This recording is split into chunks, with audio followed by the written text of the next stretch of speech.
Good morning, everyone. Good morning, good evening, and good afternoon, I guess, because you guys are watching us from all over the world.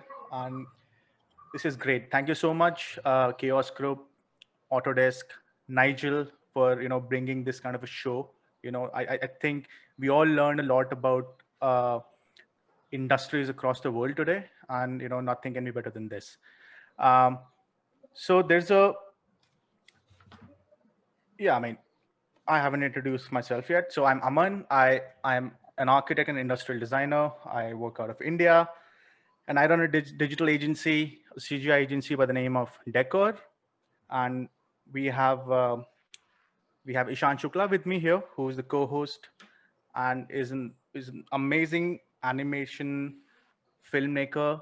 Now he's won a dozen of awards, and his animated short film qualified for the Oscars in 2017, which is actually one of the rarest of Indian animated films to do so. That movie also won Best in Show in SIGGRAPH Asia, Best Animated Short, and whatnot. So I'm glad to have Ishan as a co-host here, and I'm looking forward to start the show. Ishan, take it away, please.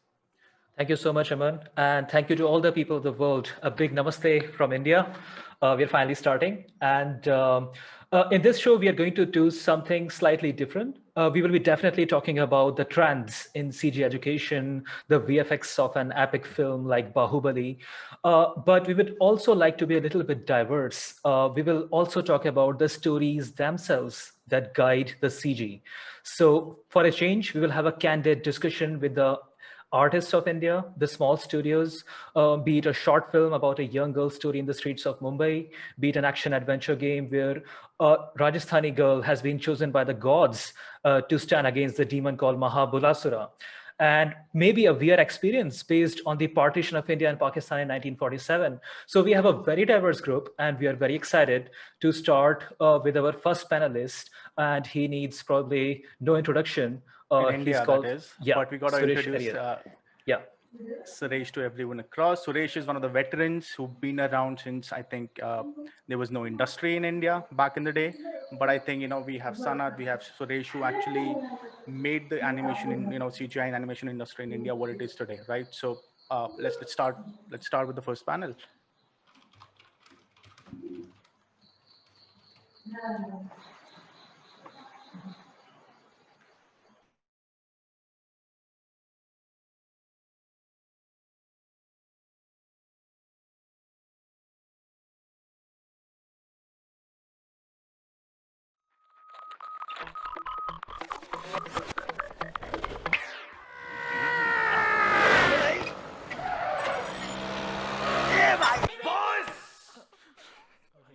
Girls.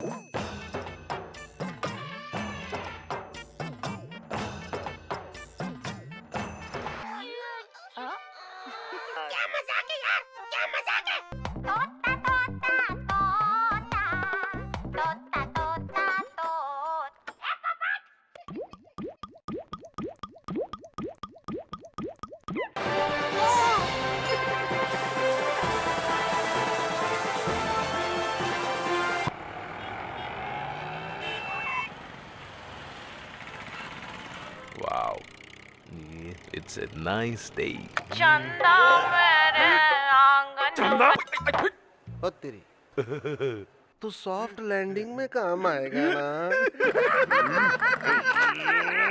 ओ बैठ जी।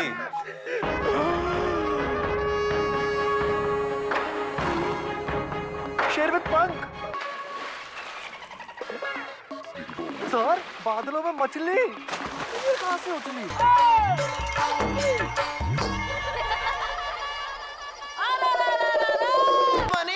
चिंतामणि के कंधे पे tax का बोझ. His car was right, battery was wrong. My Amaron lasts long, really long. बोलो. Last long, really long, last long, really long.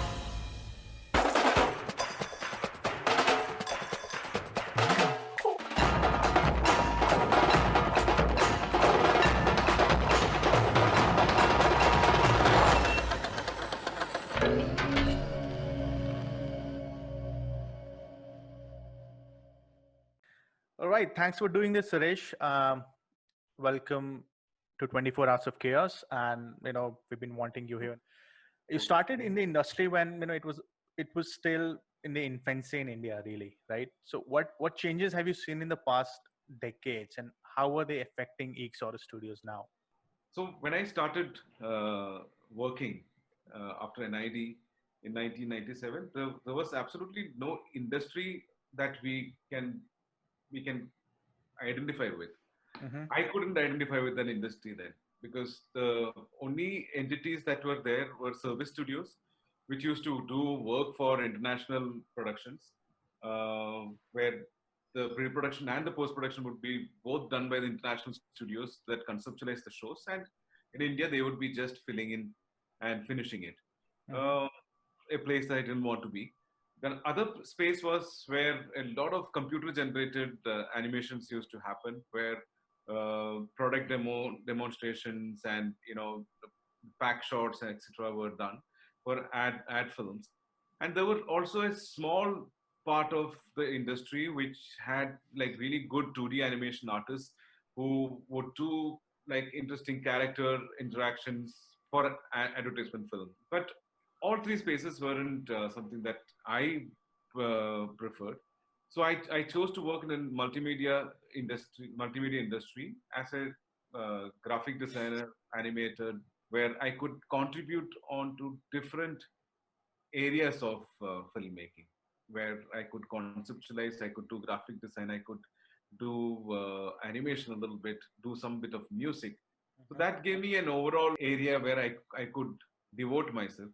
The majority of the private channels that started coming to India, like Star was a channel that came very early.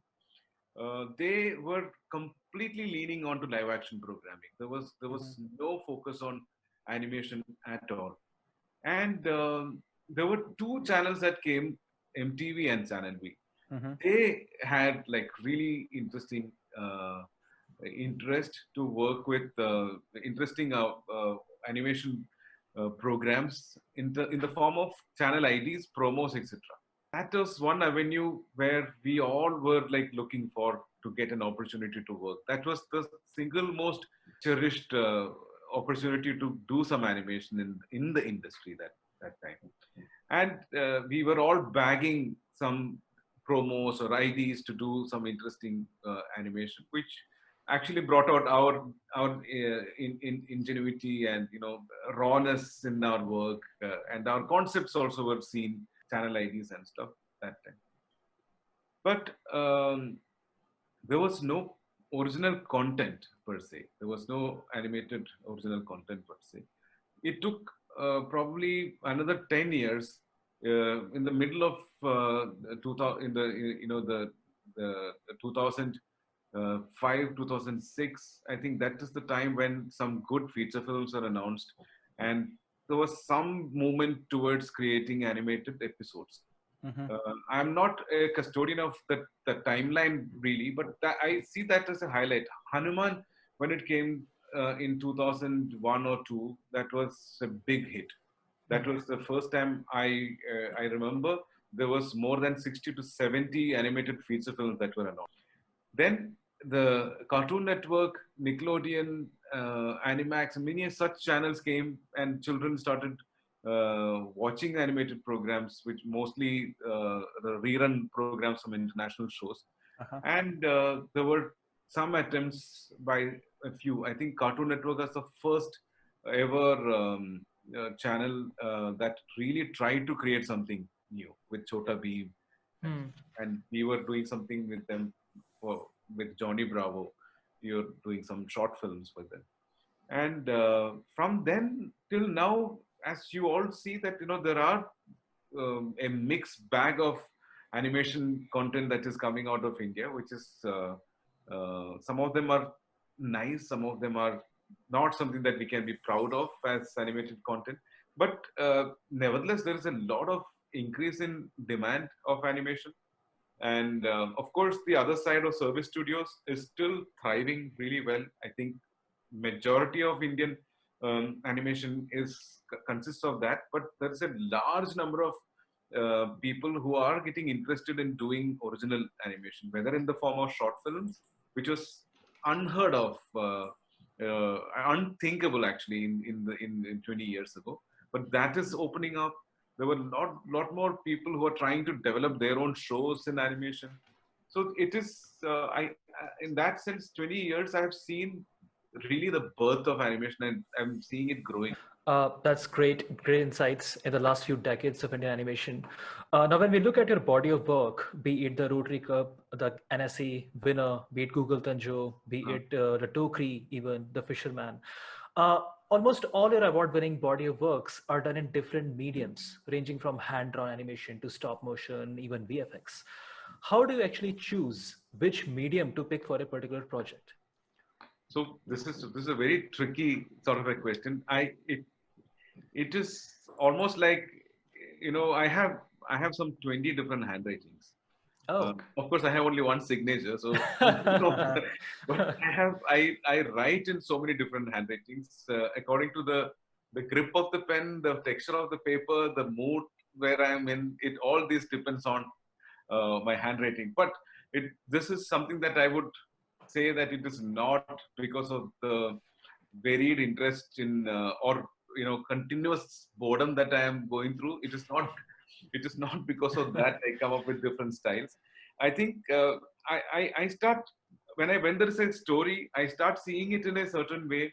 I kind of explore different forms for it. What could be the best form to tell this story in.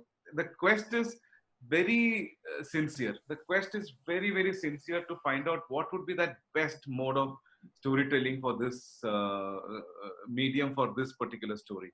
So what ends up in the end is something that I have never ever decided in the beginning. Speaking of films, you have a lot of original short films too, specifically talking about the Tuk Tuk and Tokri that have been massively successful in the festivals and now online. Now, with a constant inflow of commercial projects, what's the reason behind creating these in-house projects? So one of the key reasons for these in-house projects is that the client is us. The ceiling of possibilities is created by us, and we are not putting a border or a box of budget or limitation in any sort of way. So it was aimed at inculcating creativity on the house for our own people. And we felt that as an exercise, when we actually started these short films, we thought it'd be a great inspiration for team to fall back on after a very strenuous production with a commercial. Like it'd be a creative relief for them to get back to the production of the short films. So we had like really segregated 2D, 3D stop motion animation teams earlier. All the pre-production teams overlapped because it's all the same. But we had that sort of a team, and we found that there's a lot of also idle time, and the people were not getting involved with the the story and the kind of content that we are trying to create. So there were a lot of technicians who were like really cut off from the people who are really charged up and always passionate. So that kind of created a drift within our teams. So we felt that working on such sort of projects will actually get the team together, the spirits together, because we are all trying to create something that is like a passion project, which we want to showcase to the world what we are capable of. Speaking of general CGI industry in India, Suresh, so basically we are known as an outsourcing hub, right? But we have really little to flaunt when it comes to the original IP. What are your thoughts about it? I feel this is something that I always have a difference of opinion when I'm with the people who run big outsourcing hubs. Mm-hmm. They have the skill, they have the talent. It's not like one should look down upon the outsourcing hubs because they house one of the super talented. They have super talented people under their floor, Clearly. and they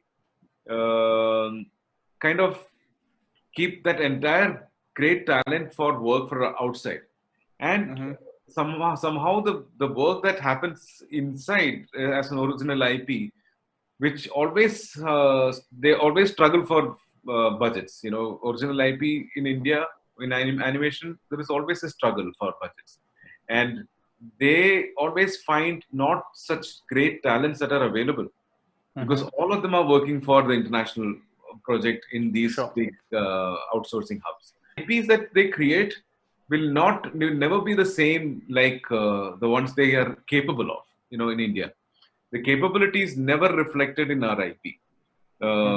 Which is this is one of the problems that I find the dearth of IP, because if there are some inspiring, great-looking IPs coming out of India, there will be more interest in people, not just the viewers, but also the funders and backers will also find it interesting. But it is going around in a chicken and egg situation. There is less budget, so there is not such great quality that is produced in the IP area.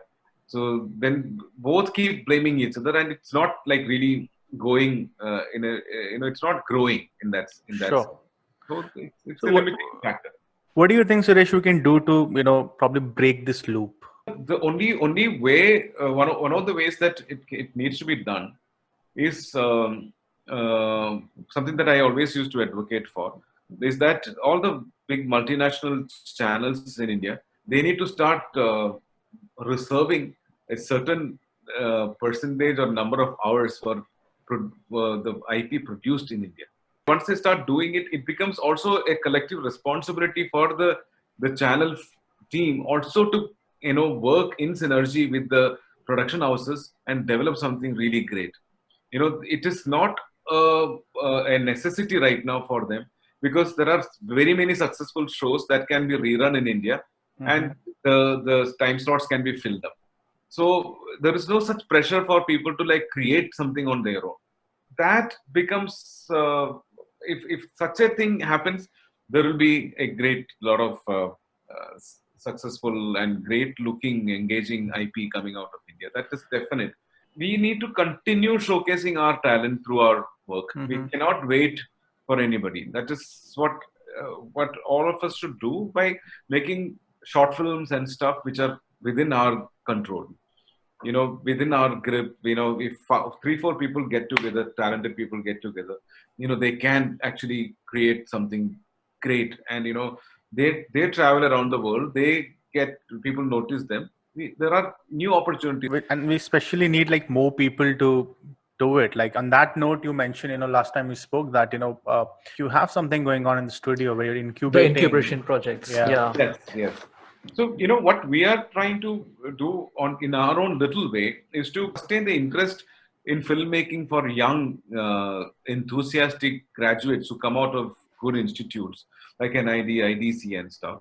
We offer them a mentorship project where we let them be in our studio for a year and make them produce a work that Eeksaurus can be put under the Eeksaurus banner. Say that, okay, this is an Eeksaurus product. So it is not like a student's half-baked sort of a project, but it's something that we say we work with professionals, we work with musicians and technicians who we work with on our regular films. But this film will be directed and conceptualized by that student, that young filmmaker. So, and it is going to be his or her film. It will be directed by them. I will be just mentoring. I'll be just giving my creative inputs and guiding them so that they don't fall. And we'll be funding it also.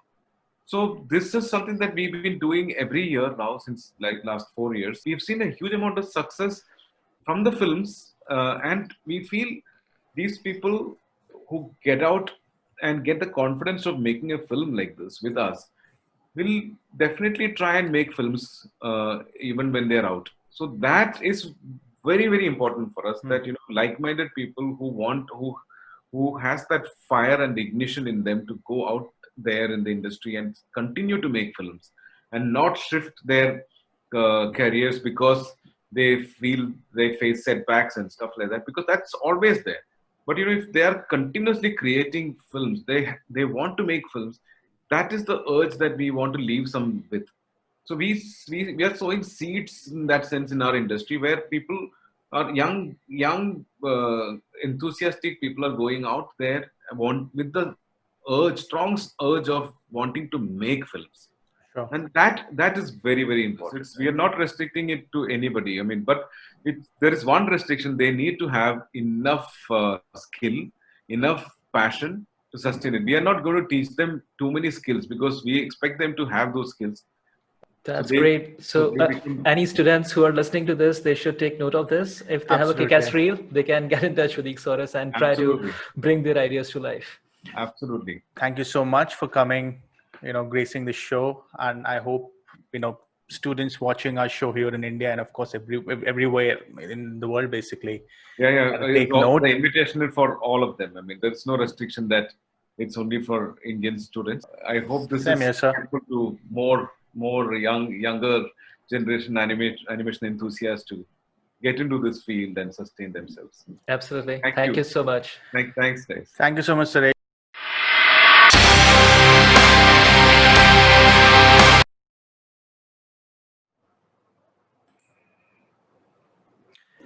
Well, that was something. Fantastic panel. A lot of good nuggets for everyone because he shared 20 years of experience right there.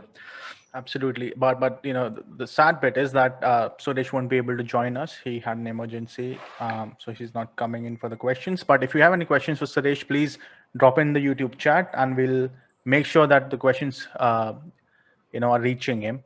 And And we'll also, get back he to you. mentioned a short film for which the link I'm sharing right away in the chat. So if you're interested, you can watch it on Vimeo. Absolutely. So we have Sanath here, our next panelist, again, a veteran in the Indian VFX industry. And I'm 100% sure everybody who's watching us from India, at least, and across the world must have seen his work. So I think we can go on with the next show right now.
Thanks for doing this, Sanath. We're so happy to have you here. How about we start with a little introduction of yours in the studio? Let me introduce myself. I am Sanath, founder, director of Firefly Creative Studio. Yeah.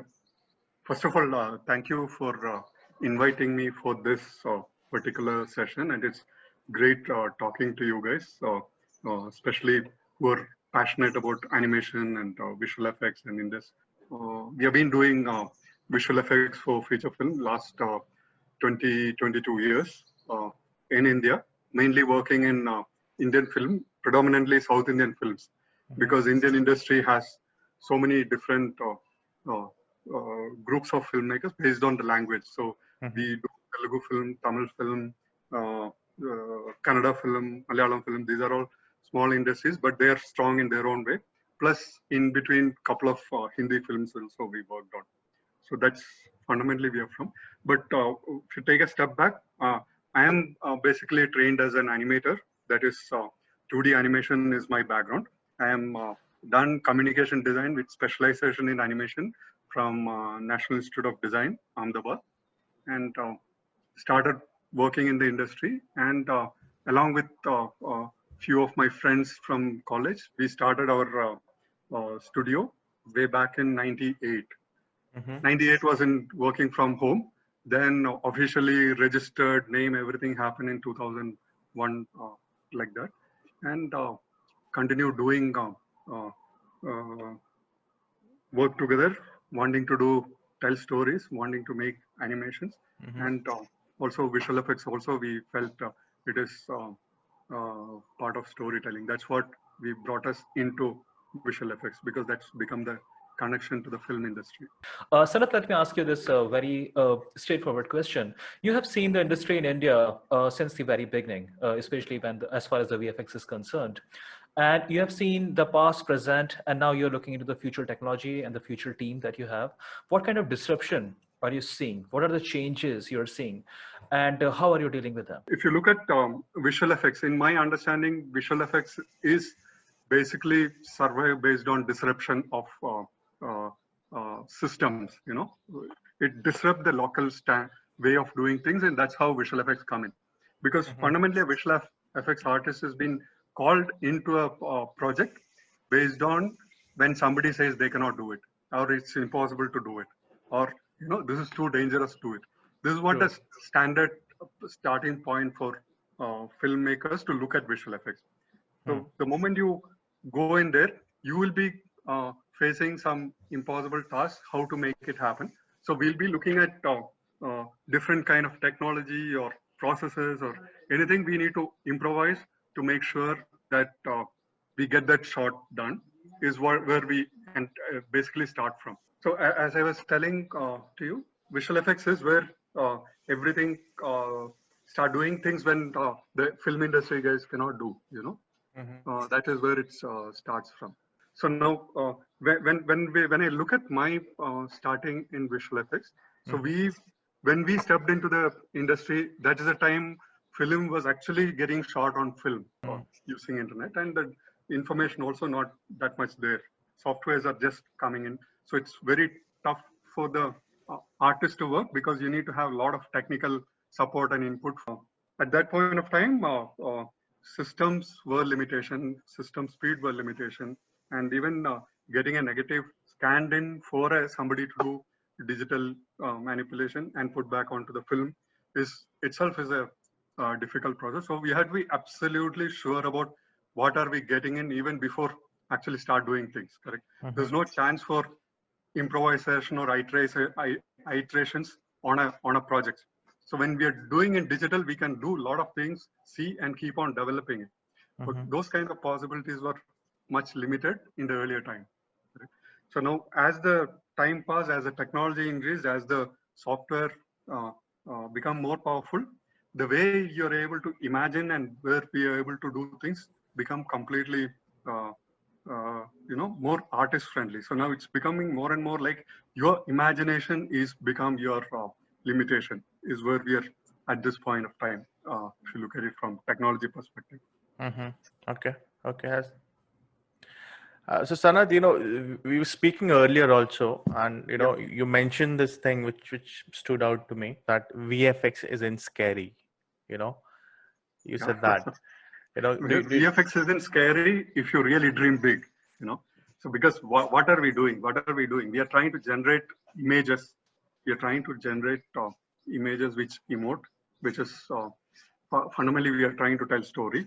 So when we in visual effects, if you dream and you want to make something happen, so you really look around and figure out and what are the tools available and what kind of things you can do to get it done. As long as you get a great visual in place, nobody really bothered how do you got it, what tools you used or what things. All those things come as an afterthought only. As long as your image is great and the story is communicated well. So in that process, we go all out to get whatever is available at that point of time. What tools, maybe tools which may not be meant for visual effects at that point of time. Like I remember when we are doing digital characters, trying to do digital doubles. It is way back. The first thing we did for Magadira that time, even image-based modeling was not really there. So that time we have taken multiple images of the character, projected it on a 3D phase which is built to make it look more or less realistic and put it in the background. And in the fight, it works and it worked. Nobody even know it is a digital character, So that is when we get a real kick out of what we do. Got it. You also said something about, directors being scared, of the pricing and the budget. And you said that, that was also one of the things you said when you said, VFX isn't scary. Yeah, that's from the production perspective. If you look at it, VFX in principle is a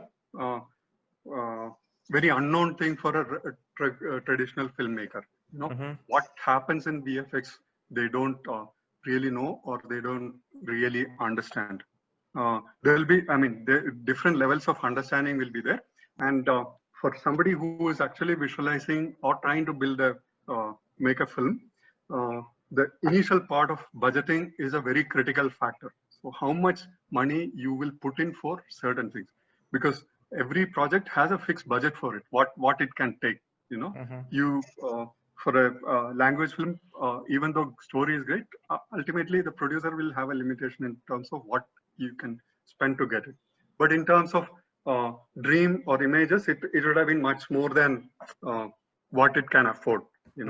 So now, how do you really budget for VFX is a very critical factor, and where we lack a lot of input, or the filmmakers really lack a lot of inputs there, because our VFX artists imagine filmmakers knows technology, because I don't think they know, and our VFX artists doesn't really think from the perspective of how to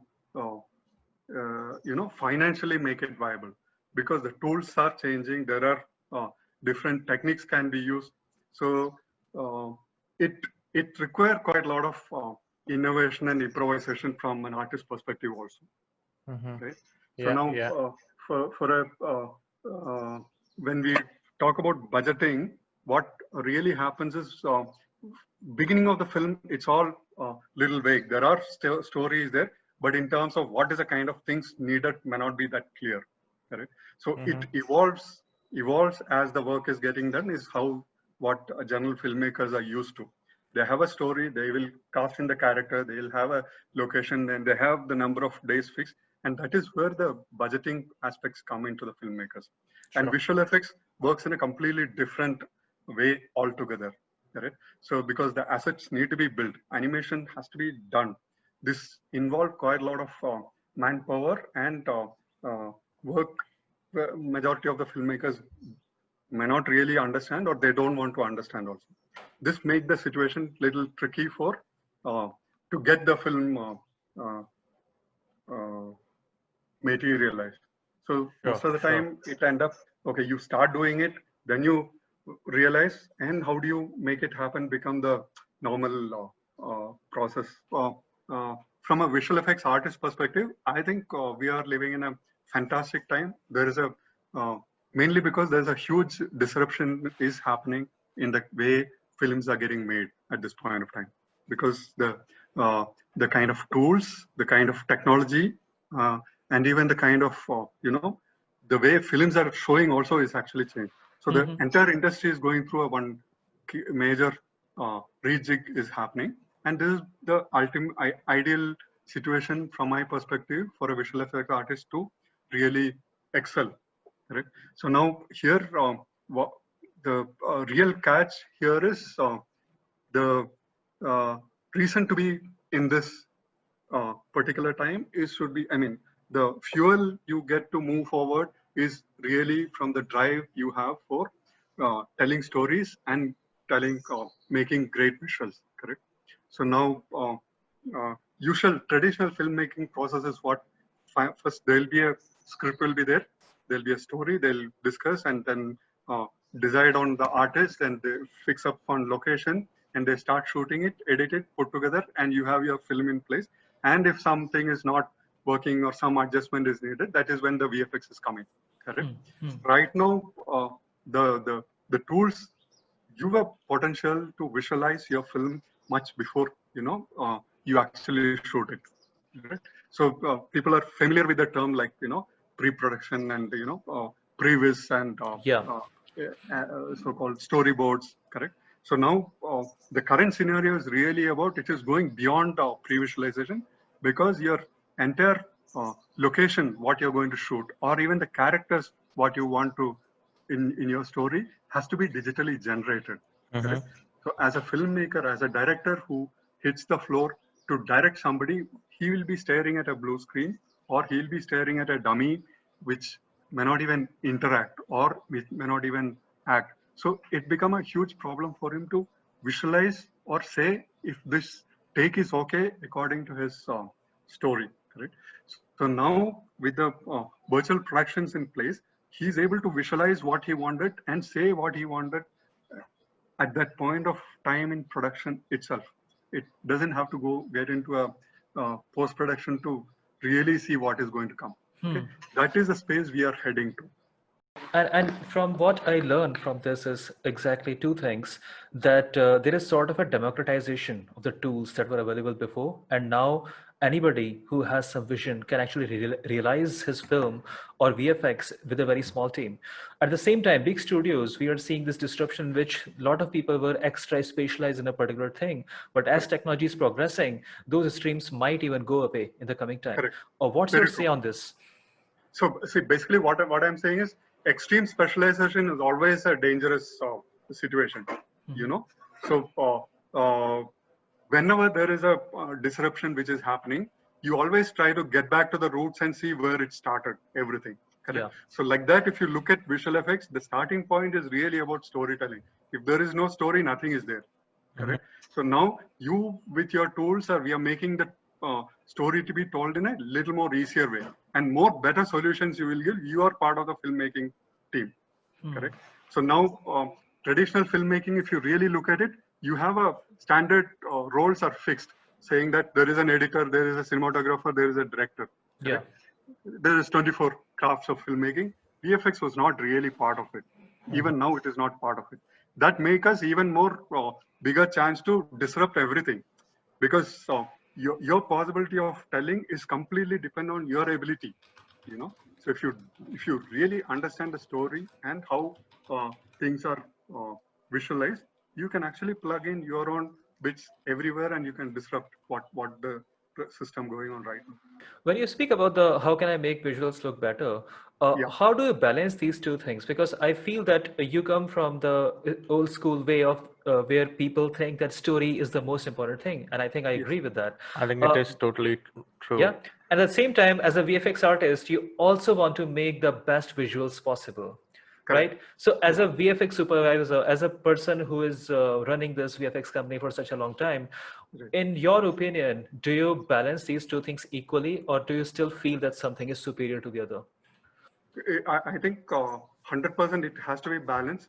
And professionally, if you ask me, I'll keep saying the great visuals is what make the film work. You know, Fantastic. somebody Yeah. to pay money and go to the screen, you need to create that great visuals which people couldn't even think about. Correct. But to make the great visuals, I think I need to have a complete, clear understanding of the story and situations. Correct. Without that, whatever great visuals I make may not really connect emotionally. Correct. I might make a fantastic palace there, but it is emotionally not connected according to the story to the audience. It's just a visual and people will forget it. They won't get connected like that. So now that's the balance you need to make. Correct. I'm using this technology to make one great visual, but what is that visual coming from? It is from your heart. It is from your understanding of the story, a situation, and that emotion. True. So that balance is 100% needed. And if you want to understand that story part of it, you need to get 100% connected to your director, because he is the one who has the vision about the story. So unless and you repeatedly ask him questions in terms of, okay, so he says, I want this monkey to jump from this place to that. So as a VFX artist, straight away he'll start building a monkey and start doing the animation there.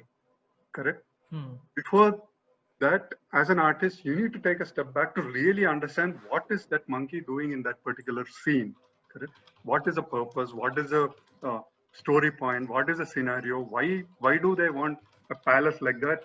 Or all those questions, if you ask, then you get emotionally connected. Correct? And director is not bothered about what technology you're going to use, because every interview people talk about, okay, I use this for the first time.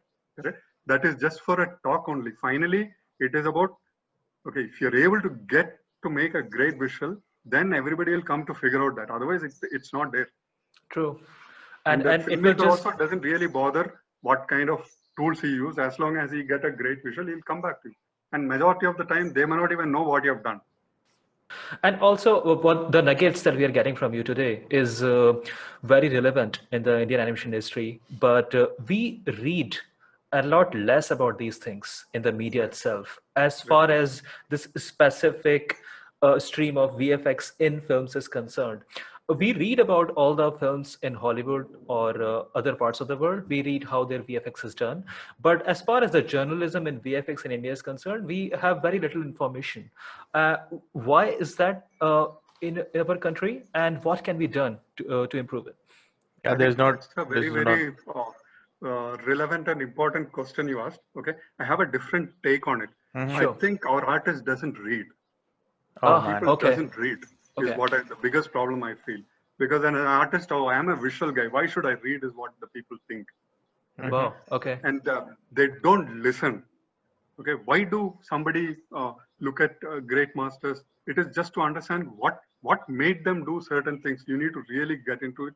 You need to understand. Correct. So now the entire journalism become like a mouthpiece of some material which is came It's out a marketing to just material. promote the film. That's what has become the journalism. Not really trying to understand why somebody did it and somebody did it. Right? So as an artist, what they look at, they will look at a YouTube video for some artist watching and laughing at visual effects. That has become the level of criticism what we see. Correct. So now, is the real film criticism? There'll be people actually criticizing the artist performance, right? Yeah. If your key character is a bus conductor, okay, how does he got that particular story situation right? Will be the part of the criticism. But visual effects, it doesn't happen from that perspective. Maximum it will happen from a perspective of a software, because that also neat, because I think tools are very important, and a lot of software people are doing a lot of support for industry to come up. So it become more like a promotion of that tool than a emotional aspect of it. Sure. So the artist, the biggest challenge for the artist is we are working in an entertainment medium, correct? So discussions remains at, okay, that is good or bad, and it's exciting. More than that, 3-4 sentences, none of the artists can actually talk about film, what they see, not the work, what they have done, what they have seen. Somebody says it's a great movie, correct? If you ask, why do you think it is great? there'll be some blah, and then they'll say, oh, it is from Pixar or it is from That's somebody a else. great And then point. it has to be great. Everyone should note that down. You need to know why a movie is great.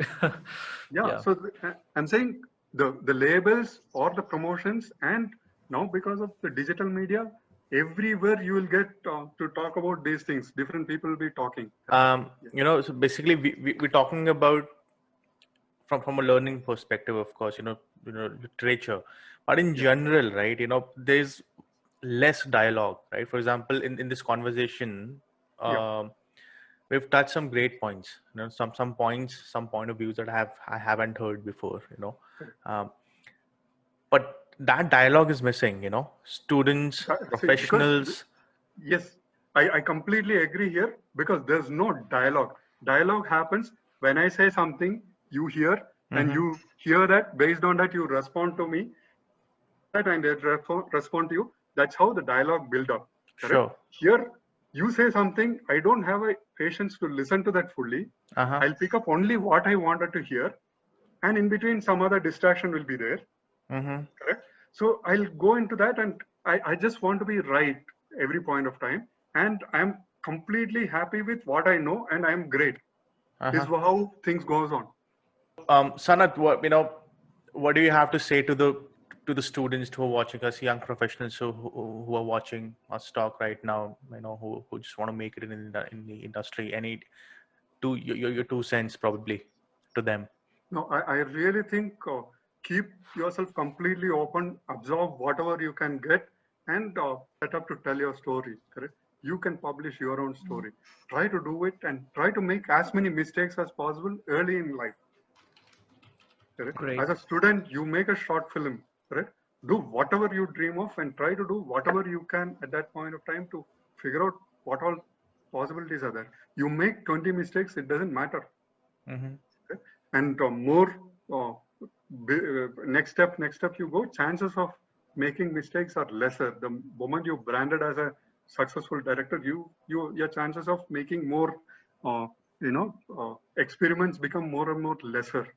So as a student, I'm saying, don't limit yourself saying that, okay, I'm just learning compositing. Just think of it as a visual effects artist, or try to be everything. Correct? I don't know, like I can hear some people saying, coming for interview from an institute, saying, I am specialized in only texturing. Correct? That job is gone. Tomorrow, texturing job is not there. Very true. Yeah. Because what I'm trying to say is, you just need to try to connect to the entire aspect of storytelling, and able to see, can you perform as an animator? There was a saying which from a Disney time, animator is a shy actor, correct? Which I think totally wrong.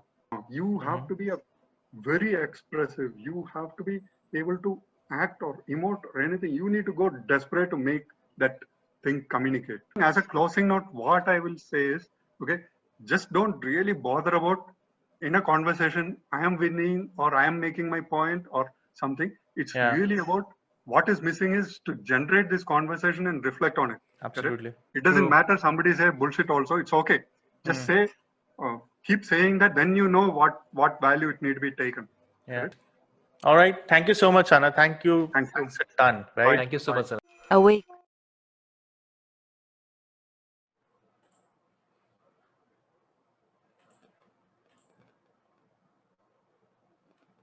Well, that was inspirational to say the least. And we have some questions in the audience for Sanath here.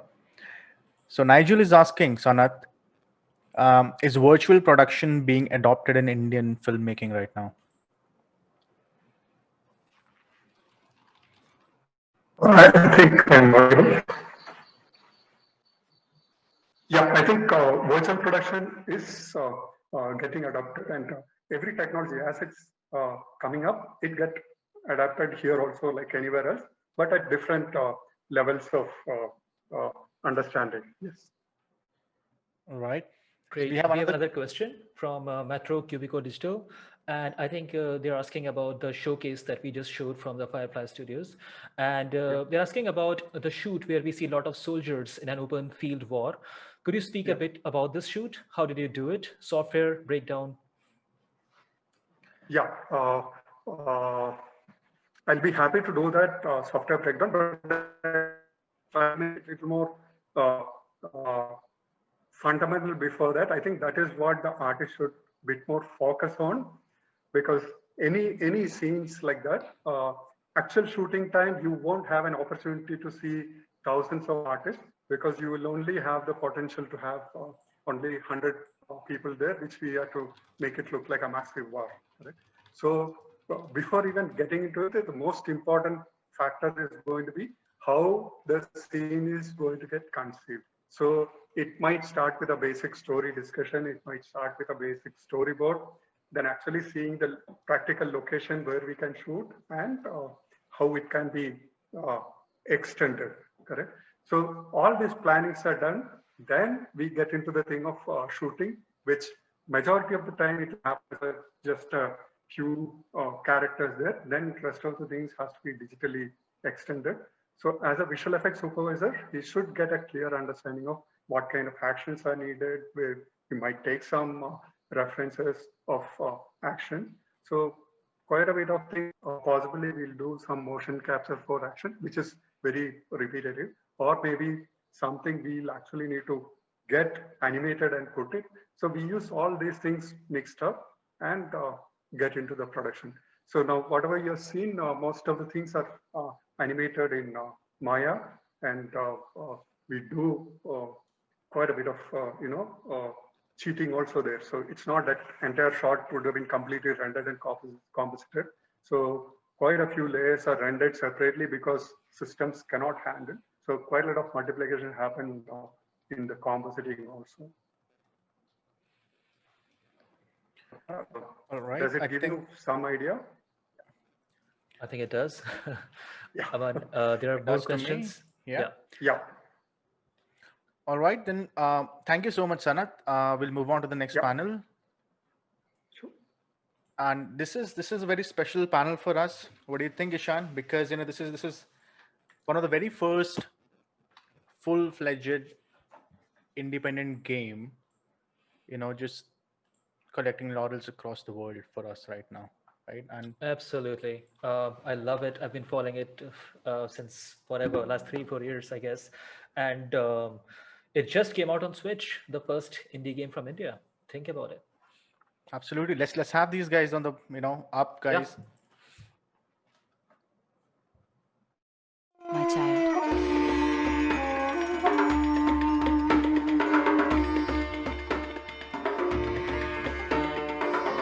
Bolu! I am coming! Is this one strong enough? Time will tell.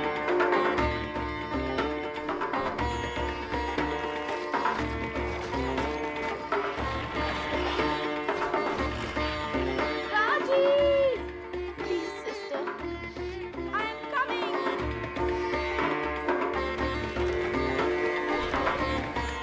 It is so much weight to put on the shoulders of a mortal. She will find a way. या देवी सर्वभूतेषु शान्तिरूपेण संस्थिता या देवी सर्वभूतेषु शक्तिरूपेण संस्थिता या देवी सर्वभूतेषु मातृरूपेण संस्थिता या देवी सर्वभूतेषु बुद्धिरूपेण संस्थिता नमस्तस्यै नमस्तस्यै नमस्तस्यै नमो नमः. There. True bravery is only ever found where fear is strongest. This shall play out as it should. We can only wait now and watch.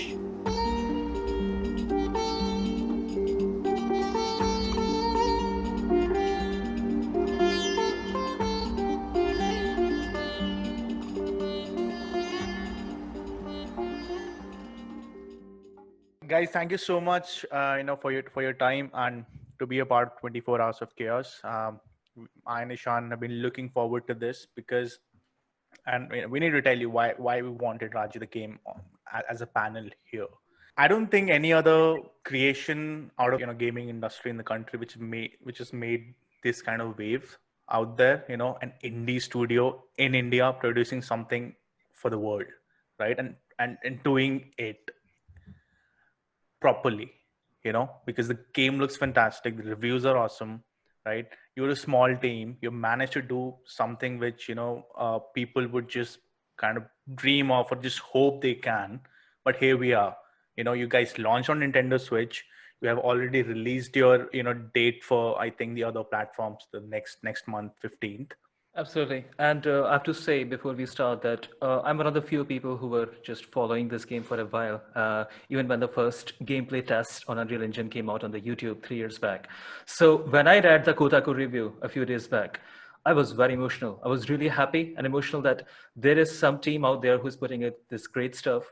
But I am somebody who is just sitting in the audience. I would love to know briefly your journey. How did the game start until this point? How did you develop it? If you can just briefly talk about it. I'm Shruti. I'm one of the co-founders with Avichal and Ian, and also one of the art directors with Ian. And I've worked primarily on the environments in the game. Yep, I'm Ian, other co-founder, art director, with those two. Yeah, hi, I'm Avichal and I'm the game designer and the project manager on the project. So how did you guys begin? So we met in this design college, DSK International, which was like an animation, gaming, and industrial design college.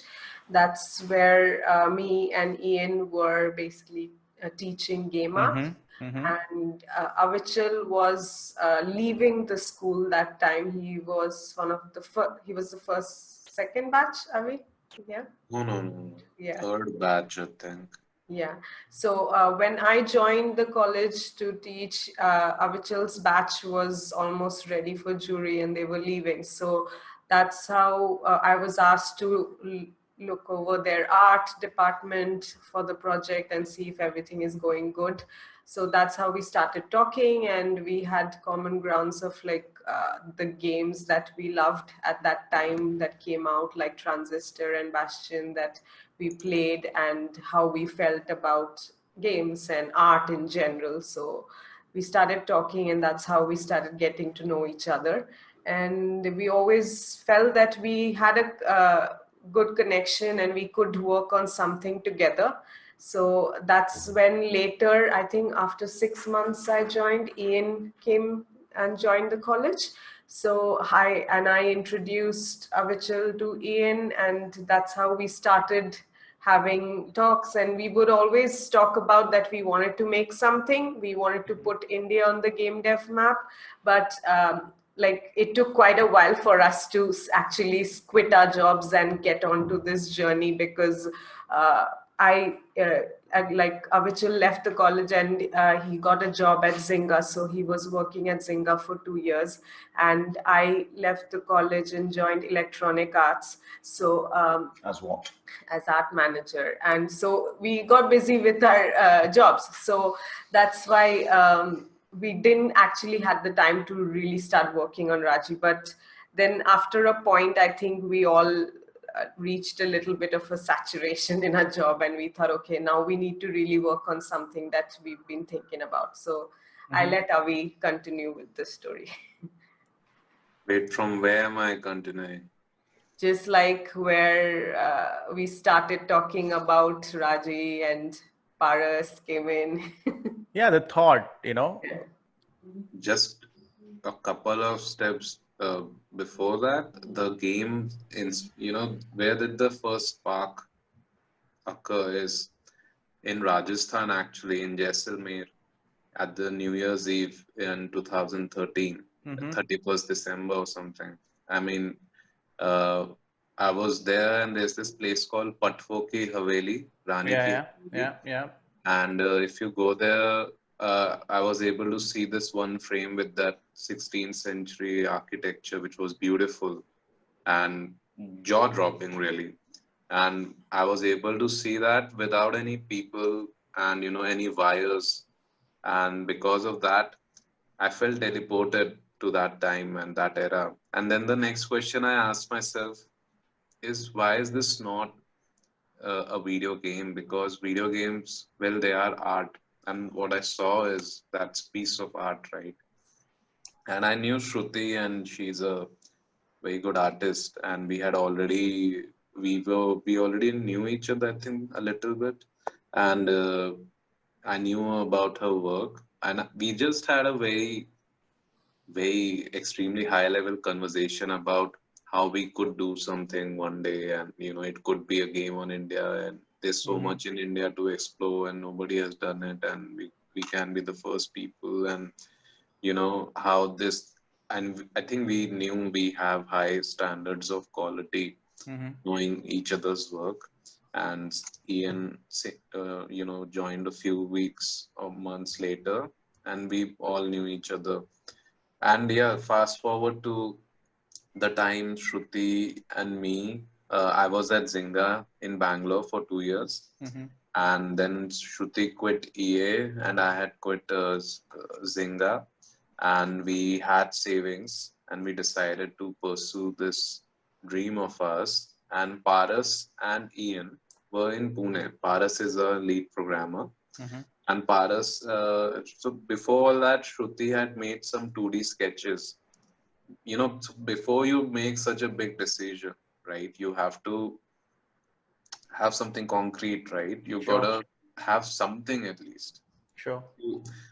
So she made the 2D sketches, and those 2D sketches, we took them to our friend and we showed them as a surprise, without any context. And we just asked them, would you play this if this was a game? Sure. And the first reaction from all of my friends, at least, was wow and amazing. Of course, I would. And I even remember those conversations. And then, the next thing you think, we got to make this happen. And we started in Unity and 2D.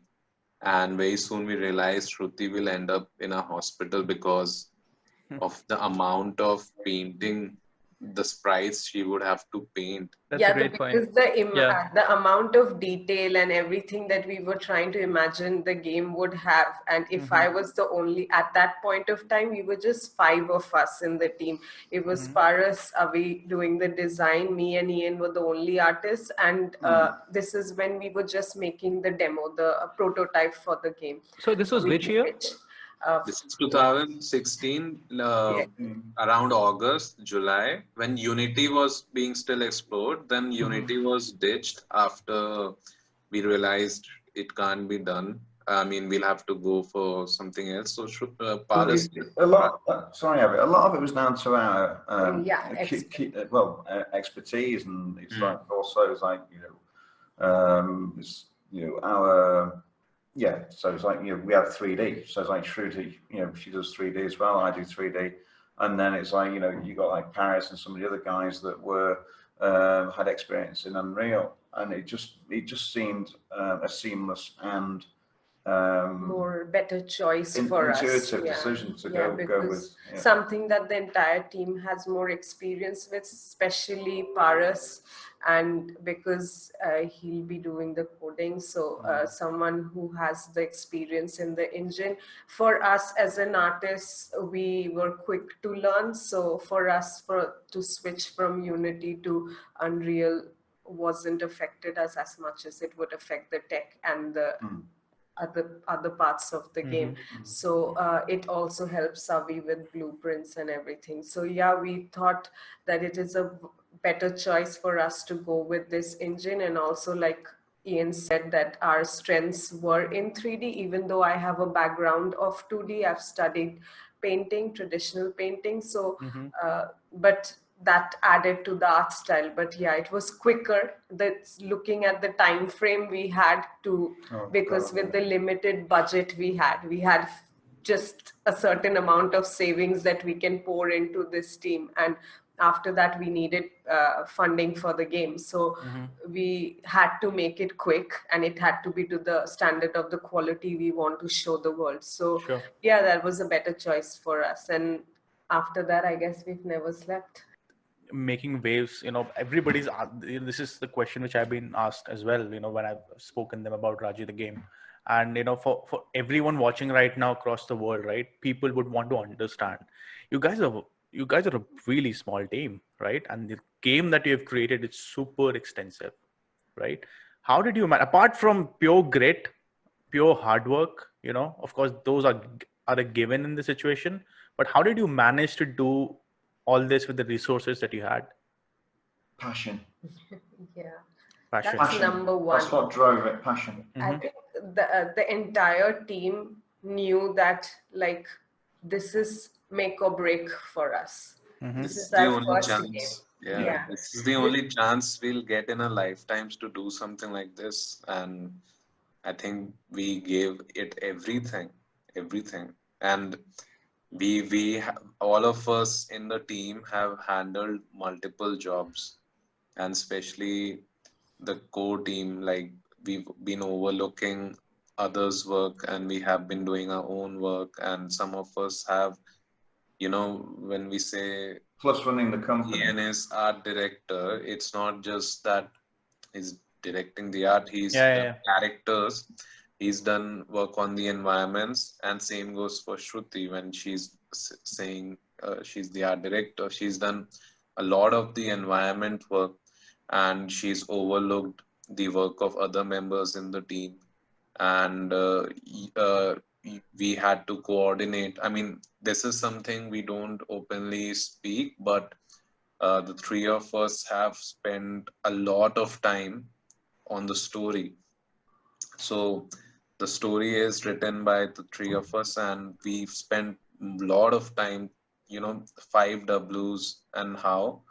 We've done that for every single character, level, environment, and that's how we were able to make something, comprehensive.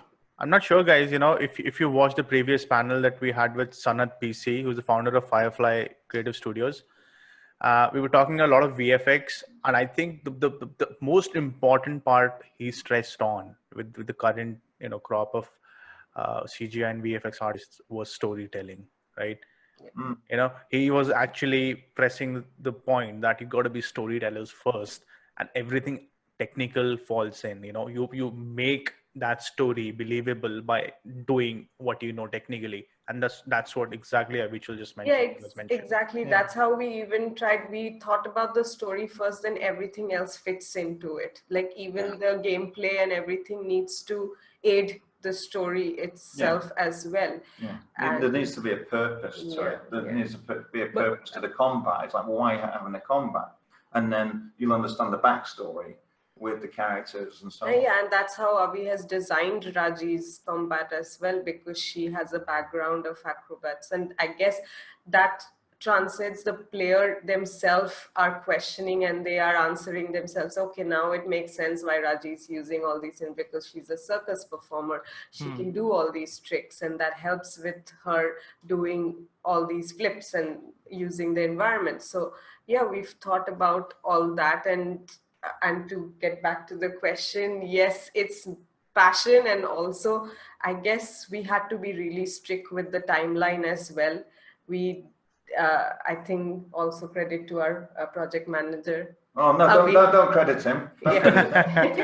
No, he almost killed us. Yeah. I think in fact the game is here, and I feel that's my take on this, that many indie games fail in this stage that you were in after the Kickstarter, when nothing was going right, and then they move on to their jobs or anything. That particular phase is why I think Raji exists today, that you guys held on to it, you guys had passion to continue, and that's very inspiring for I think everyone who's hearing this talk. I've said this in previous interviews or podcasts, but I have to say it again, that finding funds, when we started, we were not experts of action adventure or storytelling, or we just had the gut feeling we will be able to overcome these challenges, and we did. But the hardest thing was to find funds, and believe me, I felt that was like the most energy. Yeah, it was so emotionally draining. Yeah, when there's a time bomb, right? Like you're gonna run out of funds in this many months and few weeks, and it's hard to convince, and especially when you have not made a game and you're a team from India where video games don't come out for PC and console. Those things were working against us, and you have a Kickstarter which did not work. So, but people still played the games. They had so many good things to say. It's just finding funds is insanely hard, I feel. I just want to answer that as well, because the Kickstarter demo that we did, and we poured 10 months of our lives into creating that one level, a lot of people thought it was finished. And that was something that went against us. Yeah, like okay. we went to a few events, like we went to Rest in London. That's so there some people were actually approaching us and saying, so how do we market this? And we were like, no, this is just a demo. This is not the full game. This is, and we're going to scrap this. Yeah, like this is not what is just a taster of what you could have in the full game. And they were like surprised. They thought that was the full game, and I'm like, okay, because and like then we had these thoughts that, like, did we make too good a demo? Like, it's not supposed to be this good and this polished because it's a demo and people are thinking it's a full game. And yeah, there was like a cast of doubts that was like, shrouded over us during that time, and it was quite disheartening. As I say, there is a lot of first off, the environment modeling is great. The props are very authentic. The texturing style is amazing. It's very flat. It's very painterly. At the same time, what I see is the camera angle itself is a bit far and gives more room to the environmental storytelling. So Raji really has to go around the screen to find where she has to go next. What's the idea behind this? So behind the camera, back when we were starting, so it's coming from some of the games that inspire us. And, when we were doing 2D, we were going isometric.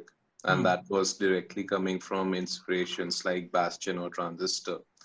And of course, in our list of back, then we did a competitor analysis. There were games like Hyperlight Drifter or Lara Croft Guardian of Light, which has a 3D isometric, and Hyperlight had a 2D isometric.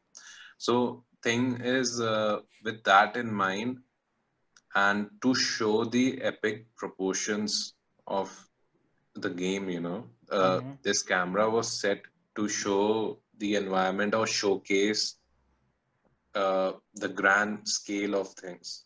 And that is where it started. And if you notice, Kickstarter demo has only a 3D isometric fixed camera, which moves with the character.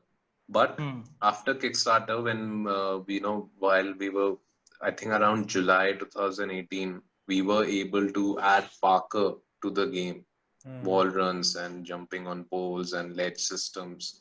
That really opened up the level design of the game. And to aid that level design, the camera went from totally fixed to a bit more dynamic. So camera would lead the player.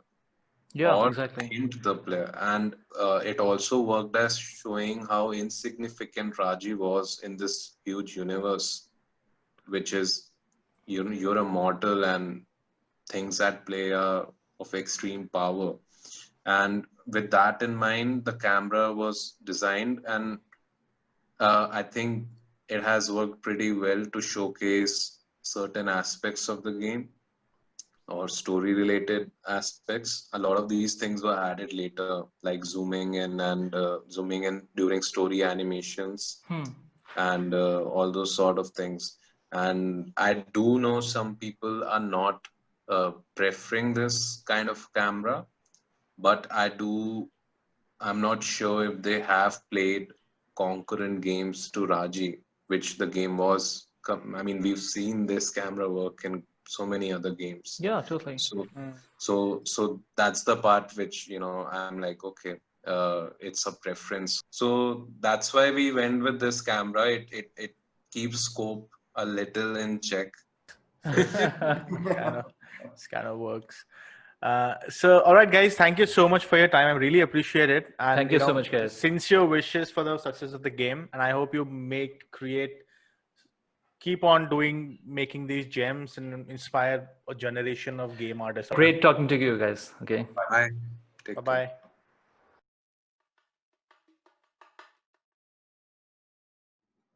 All right, guys. We have a question. We have a question in the YouTube chat for us. So the question is, how much time was invested in pre-production, and how much actually made it in the end as planned with the resources and, of course, the time you guys had. Basically, the pre-production time for you guys.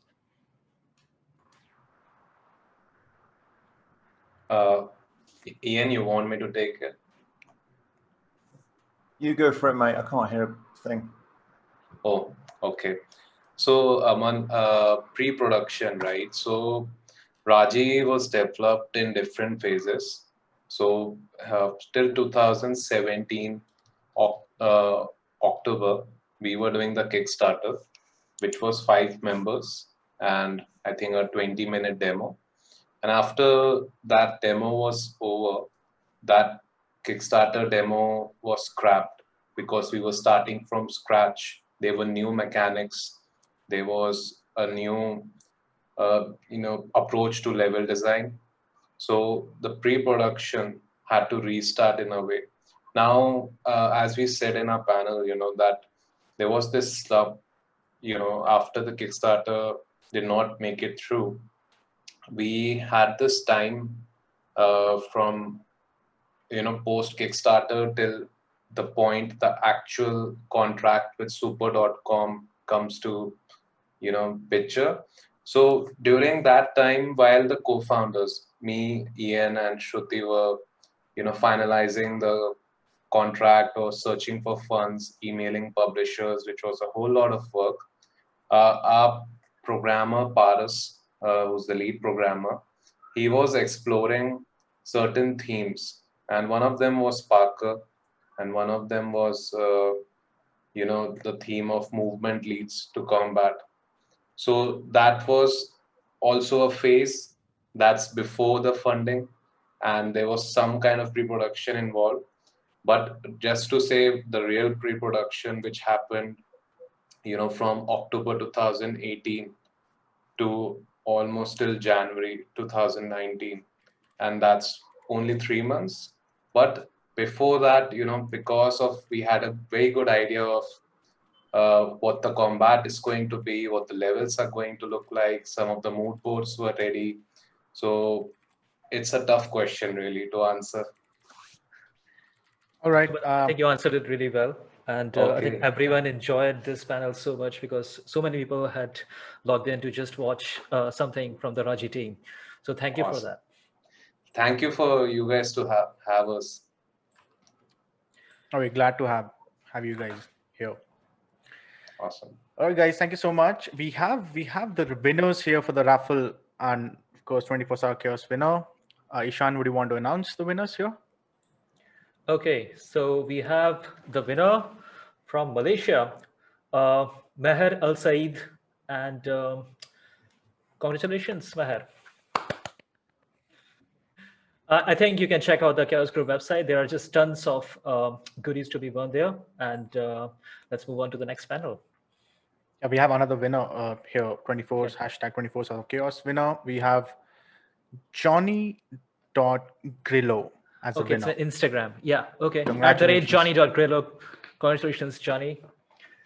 All right, guys, let's move on to the next panel. We are running short on time. So now this one is particularly important to us. And, this is basically education. I have some stats here, basically this is KPMG studies, which says that the VFX in production is witnessing an absolutely amazing growth in India. And we have some pretty impressive stats. So the growth in fiscal year 19 over fiscal year 18 was 20.4%. Amazing in my eyes, I think. And the IP production has gone up by 18.5% in a year, including animation. And if we combine animation services and IP production, we have like 12.9% growth rate. And if we turn it into the numbers, it's astronomical, right? So, on that note, we'll have to bring in the education panel. We have Mr. Jayesh Pillai, who's an assistant professor at IDC School of Design, IIT Bombay. And we have Ian, again, from Raji the Game, who was actually brought into India first from England to actually teach VFX art in DSK Pune, another institute, right? So I think we can go on to the panel.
I mean, we wanted to do an education panel specifically because we wanted to show and kind of, you know, have a dialogue with the students, upcoming students who want to take CGI up, you know, as a profession and as a discipline. And, you know, we thought it was important to talk about it. There is clearly a huge demand of talent in the M&E sector.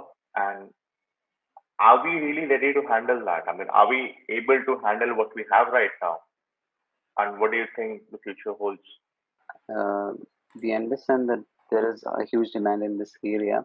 But in fact, what I have noticed is that there is this growing awareness about design in the last few years within India, and you can actually see that there's a huge amount of new schools opening up, which are working towards offering courses in design, and because of this, a lot of people in India are now more aware of what is happening in these areas. So and in fact, one of the major problems that we find in academics is that these students, when they pass out with really good skills in whether it is 3D animation, CGI, visual effects, and things like that, they're not really getting the right connections or the opportunities in India. So there is a huge demand from one side, and there's a large number of graduates on the other side. But then often we find that they're not really connected to the right place, and often we also find that some of these students who are very passionate about game design and animation usually end up in areas like UI design and user experience design. Mainly, I mean, one of the reasons is probably the salary that they expect, because in Indian industry, in the media and entertainment industry, I think if you compare the salary, it's less when you look at areas like interaction design and UI design. So that is an issue that I find when the students pass out. But otherwise, there is a big number of students who are actually working on this area and looking forward to opportunities in the industry. Yeah, Add to it? because the thing is though, it's like when the students are coming out, you've got to look at like expectations as well. It's like, what do those individuals want to do? How, within their career, where do they actually want to go? And it's also when it comes to salary. And unfortunately, the salaries aren't great here in India, and that's doing India a massive disservice as well, I feel personally. It's like when I came out of university, it's 20 odd years ago. I look at the salaries that people are on here now, and they're not on the same salary. They're even on less money than what I was on 25 years ago. And I know this is completely different countries. So you've got different lifestyles, etc. But at the same token, it's like people need to have that disposable income when it comes to all that kind of because then it's like you feel more part of that studio, and because your skill sets of what you can actually offer that studio, then you're feeling more worthy, shall I say? But clearly there's a lot of people here in India that are very talented at what they do, but at the same token, in my time as being a lecturer, I had to break the mold of how they, their way of thinking, and they were very blinkered. It's like, I'm going to do this job, and that's all I can do.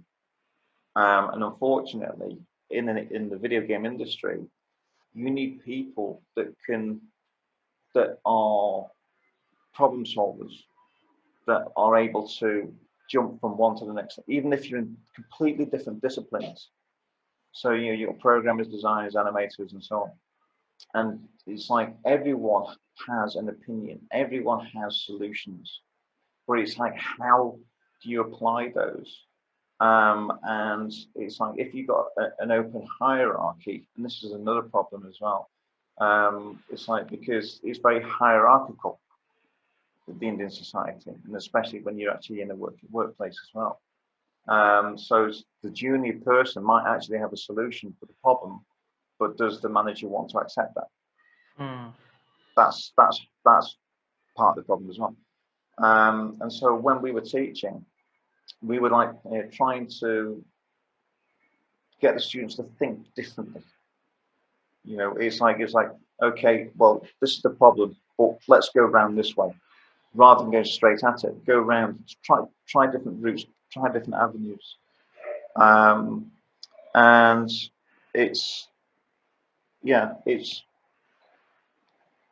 but the thing is, you need to have the students thinking outside the box, rather than just saying, regurgitating A, B, C, and D.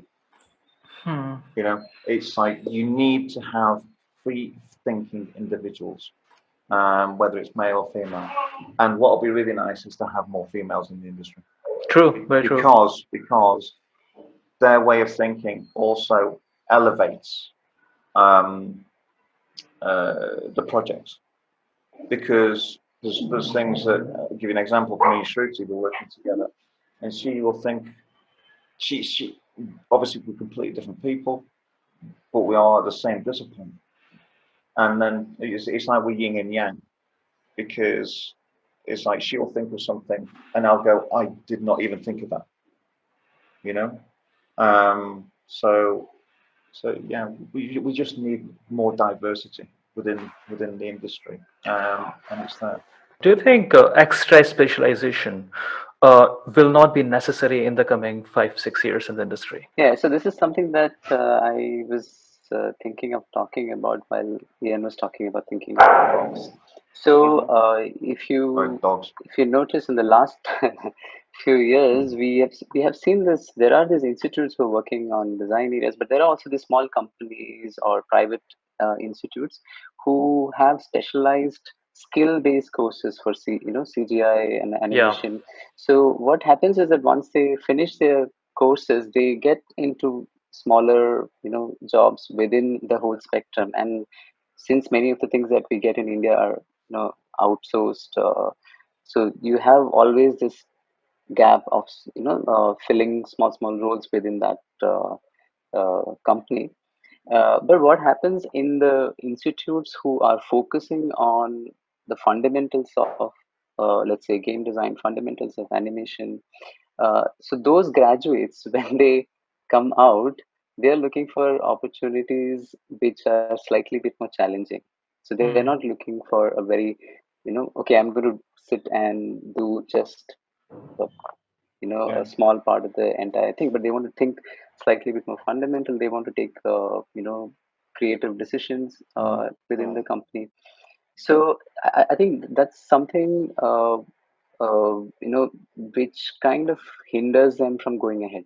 So, which means, I mean, to answer your question, super specialization is it required or not? Because which means if you have an overall understanding of what happens today, we have this to start from our own side, right? I think Ishan, you are a good example of that. I mean, you've taken up independent work from yourself and started working from home itself, right? For some of the things, yeah. So having that holistic understanding is more important than super specialized skills in the institutes. At least that's what I feel, because there are certain things that you can pick up, but there are certain things that you need to understand, fundamentally, in terms of, for example, how do you tell a good story, or how do you critically think, or how do you make sure that the people who are going to experience your outcome, how are they going to experience it, and things like that. So that ways, I think having that holistic look is very important before going into the skill level thing. Yeah, because there's an old adage that we have in England, and I'm sure it translates here in India. It's like a jack of all trades, a master of none. Yeah. So the thing is, again, being a generalist, because I would say I'm a generalist. It's like I'm not specialized in any way, but throughout my career, I fell into the role of an environment artist because that's where my passion seemed to have gone to. But with Raji, I've been able to do characters, which I've always wanted to do. But being specialized, I had this conversation with someone years and years ago, and it's almost like you're shooting yourself in the foot because you're too specialized. So once you're too specialized, then you're narrowing down your opportunities, right? And therefore, it's great to be a master in ZBrush, but what else can you do? Especially when you're talking about an independent studio. It's like, I need someone who can do X, Y, and Z. But if you can only just do X, then I need to employ someone to do Y and Z. And so therefore, I do feel that people need to have that broad outlook. It's like, okay, it's like whenever going to a university, an art university, or doing an arts BA degree course, you need to have a foundation. And that foundation course is a really broad course. It introduces you to many, many things, which you wouldn't normally get to experience. And it's wonderful, absolutely wonderful. And speaking of holistic approach in academics, there's one question that me and Aman are asking every panelist, and we would love to know your 2 cents about it. So in India, when we look at the major employers in the CG industry, they're primarily outsourcing setups and not really IP-centric, apart from a few great examples. So as academicians, what do you think is actually stopping us? Starting from Jayesh. So yeah, I think there is nothing stopping us. In fact, we can actually see some of the differences. I mean, some of the things that are changing already now, right? In fact, if you look at Ian's work, or the Nodding Head Studios, right? So they've taken up work on themselves. It's an in-house project that they're working on. So it's not that something that we have to rely upon somebody to give work. It's something that we can actually take up and go ahead.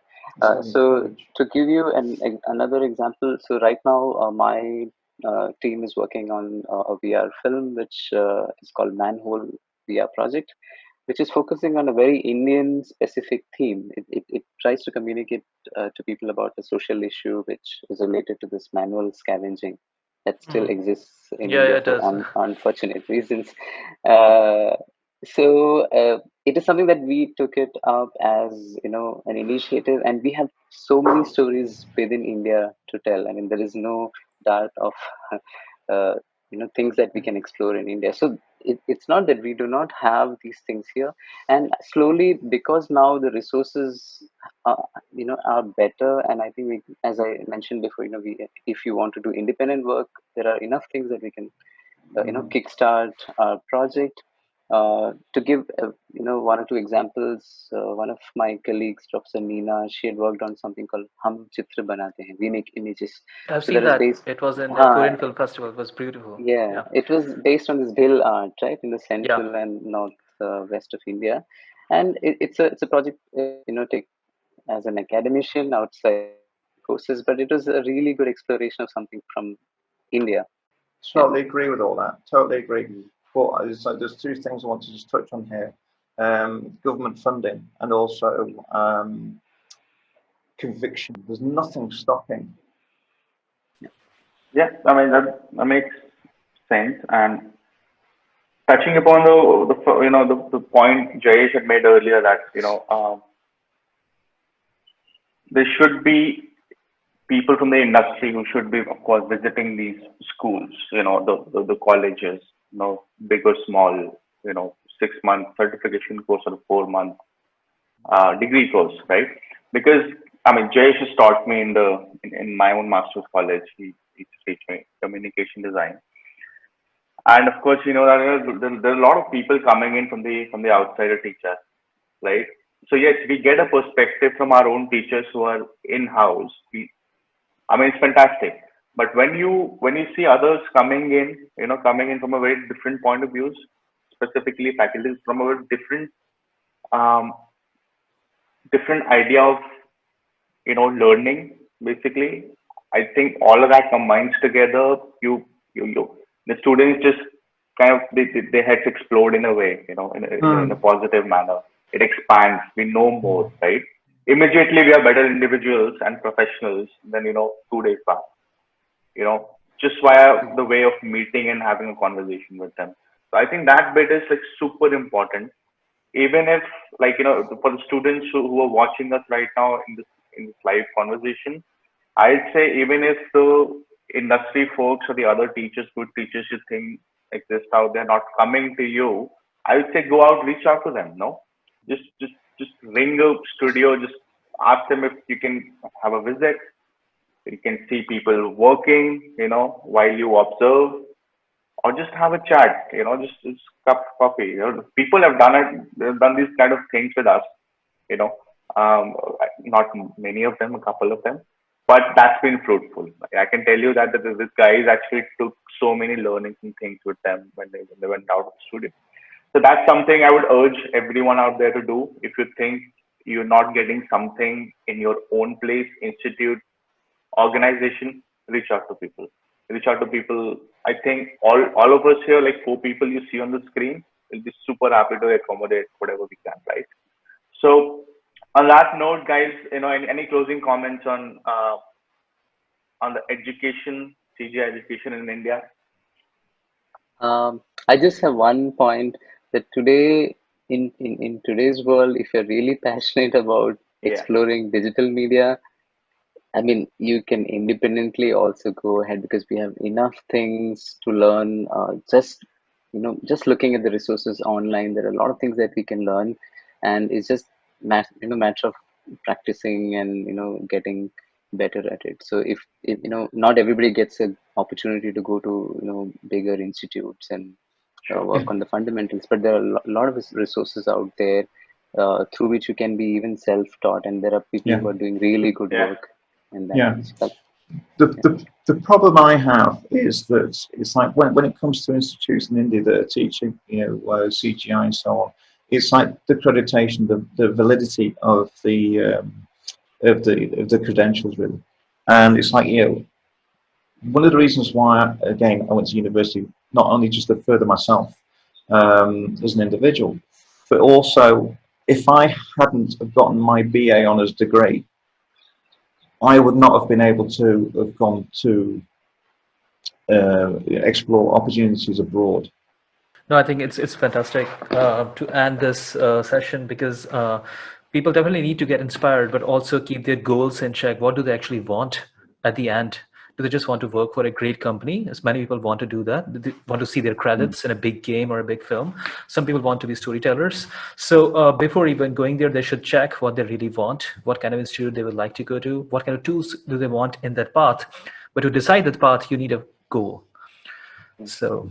That's absolutely right.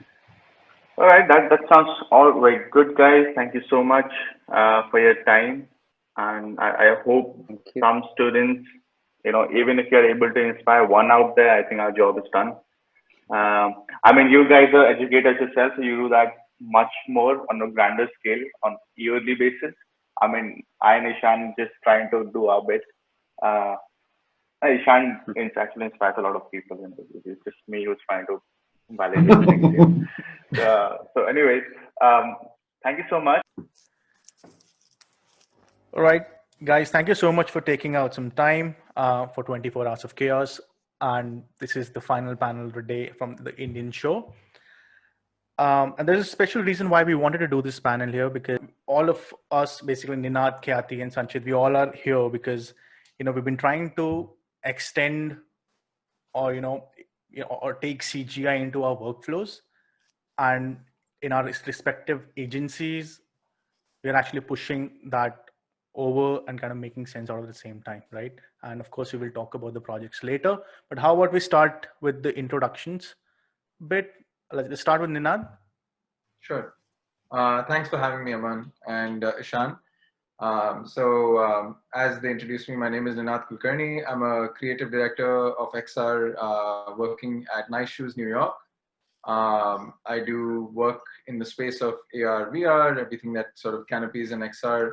We're working with clients, we're working with brands, but we're also focused on doing original work. So I'm working on animated documentary films in virtual reality. I'll go over a little more on that while I'm sharing the project.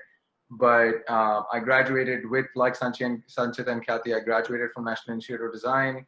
I studied animation and film production there. And I came to New York to get further education and to sort of broaden my exposure and learn more about computer animation, which I didn't learn at NID. And my first film out of graduation, which was called Clock, did really, really wonderfully. It was showcased at the Museum of Modern Art in New York. It gave me a great platform to be able to voice my sort of, what my story is. And I wanted to keep telling my own sort of original stories, and give me from one platform to the other. And I was recently last year recognized with the Forbes 30 Under 30 award, which was great. And now I'm working with Nice Shoes and I'm doing more and more exciting projects. I'm Khyati Trehan. I'm a senior communication designer at IDEO in Munich, but I also live this parallel life of doing 3D visual art on my own. And I started out as a way to just learn something new, but it's become kind of a parallel practice. And now I'm focusing more on merging my work at IDEO with the work that I do outside of IDEO. Hi, my name is Sanchit. I am a designer from New Delhi. I studied graphic design at National Institute of Design. I work at Ann Walsh right now, which is a branding agency. And that's the kind of work I usually do, branding and campaign work. But with regards to today's panel, I'm going to be talking about a lot of the 3D work that I do. And although it's recreational, but I've started using it in my communication design work at Ann Walsh, mostly coming out of an experimental space, but trying to reach something that's more communication oriented. All right, guys. I mean, that sounds super interesting. And we'd love to see, what you have. Let's see some of the work, please. I'm just going to share my screen. I do not know.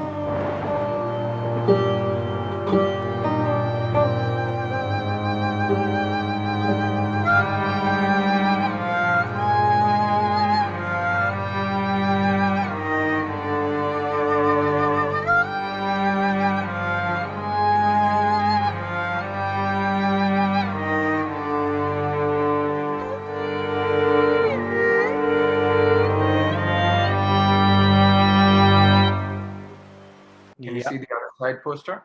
Yeah. Super. Okay. So Other Side VR is a project that's very close to my heart. I started working on this project with my friend, my roommate, and a wonderful artist, Anag Banerjee, who had been focusing on this subject through his thesis at SVA, also as an illustration student. The Other Side VR is the project is on the partition of India. It's a completely new perspective of looking at a documentary style animated film, but in virtual reality, in this peculiar style of woodcut prints. So just taking you through it, for people who don't know about the partition of India, and especially where I am, people don't know much about it. In 1947, India split up into many different pieces: Bangladesh, Pakistan, and of course India. This resulted in the largest mass migration in human history, with over 15 million people losing their homes overnight. And this was due to religious unrest and through the British leaving India, and it caused a massive sort of massacre of people losing their homes and losing their lives as well. Excuse me. So we decided to focus on the subject through Anag's research on the topic, and his own grandmother was one of the migrants moving from Bangladesh to India, and he focused his 6 months on trying to research the subject, bringing this wonderful sort of tactile medium of woodcut prints and bringing stories from that time and showcasing them. And one fine day, I crossed his room and I saw one of his prints, and I was like, Anag, I see this print moving. I see there's something beyond just woodcut prints here. And that sort of began a massive adventure for us to explore. Is there a way to look into these woodcut prints? Is there a way to look behind these prints? And Aman, we spoke about how, most people joining into this call are CGI artists. I very much, at this point, when I approach this project, I definitely could call myself as a full-on CGI artist, but I'm looking at CGI as a medium to showcase a medium that's not at all related to it. That exploration, these are the kind of explorations that excite me constantly, bringing woodcuts to the new realm of 3D animation, and then sort of challenging it further and bringing it to virtual reality. These are some examples of an actual woodcut traveling into a scan. So this was a live scan model, live scan of the woodcut print done by Anag, then sort of traveling into 3D into this character, who then gets animated and tells you her story about the partition of India. This is another beautiful print that Anag did of the camps. This forms the hotbed of, this is the sort of platform where all the stories live. So the viewer is invited to walk through this environment, and as he does, he explores objects that are interactive. Each of them hold valuable information, teaching them more about the partition of India, relics from the time. They're all positioned, so it's a completely non-linear approach to telling the story. No one experience is similar to the other, so there can be multiple people experiencing this environment differently. And because it's in this massive expanse of the camps were also they were hosting about 15 million people. So it's an ever-growing environment where different stories live in different portions. And as we sort of collect more and more, do more and more interviews with people from India, Pakistan, and Bangladesh, we can keep adding and build on top of this. So this is a project that's ongoing. We've been working on it for a year and a half now. This is one of the stills from the actual VR experience. You can see how the texture of woodcut traveling into the space of 3D a lot of iterations, a lot of R&D went into trying to figure out what that right balance is to see how one VR is a medium that generally is famous to sort of make you feel slightly giddy, and bringing a new style to that experience. How do you go over some of those challenges? And I think we reached a balance that we're really happy with. These are some of the primary characters that will be featuring in the experience, and that's the other side VR. I won't speak more. I'll let Kathy and Sanchit take the stage. That's something. Ninad, I just want to chip in. Great project. Love it. Thank you. I think world needs more projects like this. Just 2 questions, and it's just one question, but it's a great subject. It's a very, very mature subject, and you're using a medium within a medium. With that, I mean you're using VR, and inside that you're using woodcut prints. And I would like to know what's the reason behind choosing VR, and why woodcut prints? The reason why we chose woodcut prints was primarily because it's a medium that's been used to document history so well in the past. Whether you see the World War, whether you see the works of Kathy Kollwitz, you see how the mark-making, gritty, textural quality of that medium affords a lot to the story. So it brings a lot by itself. And we tried other different mediums as well. We tried different approaches as well to treating woodcut in the 3D space is always different.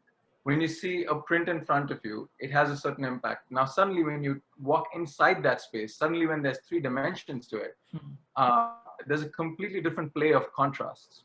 So it's challenging. Lighting up a woodcut print world is slightly tricky because 3D tends to overpower everything all the time. It makes things look CGI. And that's what we want to do. So retain as much as that, bringing into VR. And the question was, why VR? Essentially, the documentary, it's a documentary approach I told you. The experience goes as you basically stand in front of individuals, survivors from the partition who share their personal stories that they probably have never shared before. While you're doing that, you really, that experience of standing in front of the person, when you can actually witness their height, when you can actually see them walk around you, when they can guide you through their life and through their journey across the border, that involved empathy cannot be generated, be felt on a TV screen. We tried tests, and we of course, every single time, VR is such a tricky medium to present, right?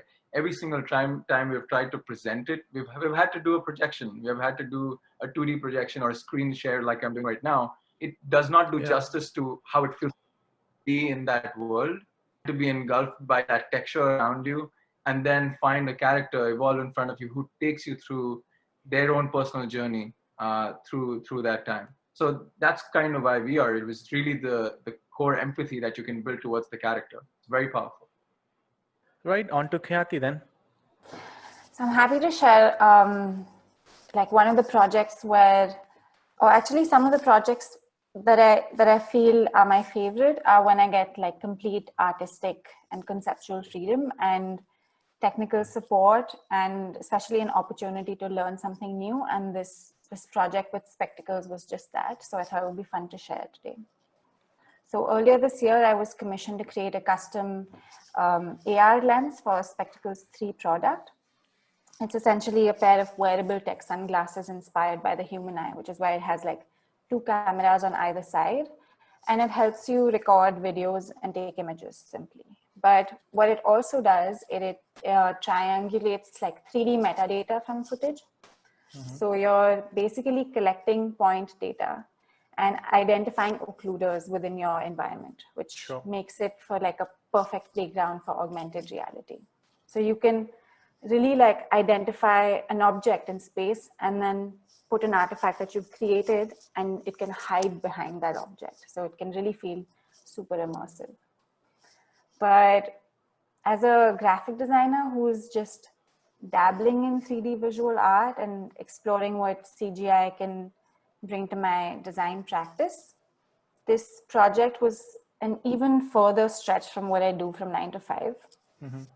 But it was also interesting because so much of 3D is about learning from your immediate reality and picking up stuff like lighting or textures or objects and then taking it to a digital space. But working in AR and combining it with 3D allows you to like put a creation that was created inspired by the real world back into the real world, which I think is an interesting tension to play with.